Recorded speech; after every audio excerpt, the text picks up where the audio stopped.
दिल ना धीर उधारे बाबा के कहा तो कथा नवा हो नयनवा से नीर से ना धीर उधारे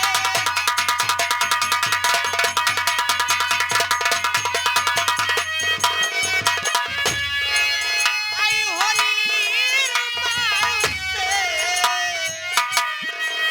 आई हो नीर से दिल ना धीर उधारे बाबा के कहत कथा नवा हो नयनवा से नीर से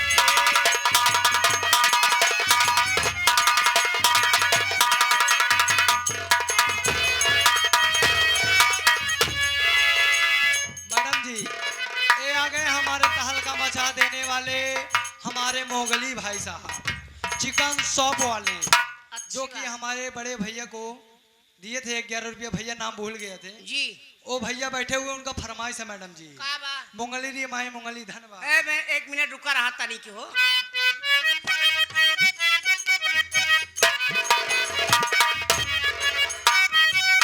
चौदह अप्रैल सन 1891 वाला दिनवा 14 अप्रैल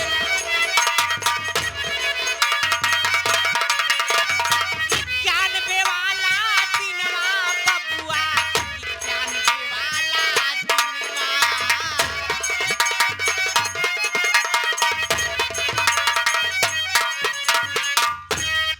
ये हमारे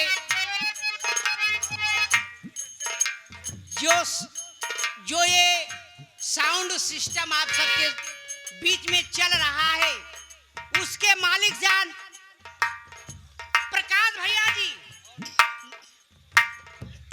उनकी तरफ से बहुत सा प्यार मिला है।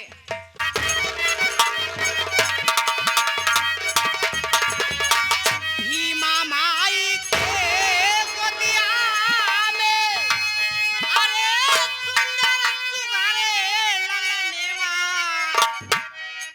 राम जी राव खुशी भरे आंगन खिला सुमनवा हो नयनवा से नीर पार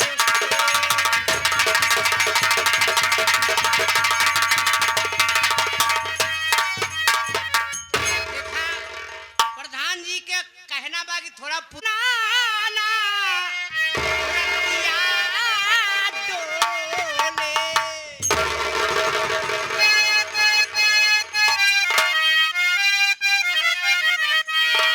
साना नाना रतिया डोले बाहे जब पवन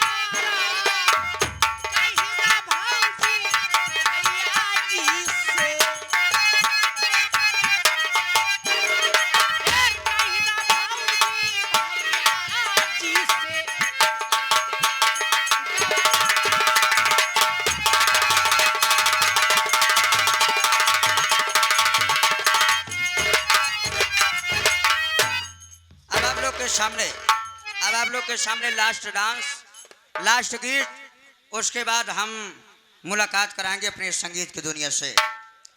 तो मिस शशि राघवानी जी आ रही हैं। शशि राघवानी जी आ रही हैं, किस भाव से आ रही, किस सादा से आ रही हैं। ये हमारे मास्टर साहब हारून मास्टर साहब अपने हारमोनियम से संकेत कर रहे हैं। कैसे आ रही हैं? 1 2 3 रेडी।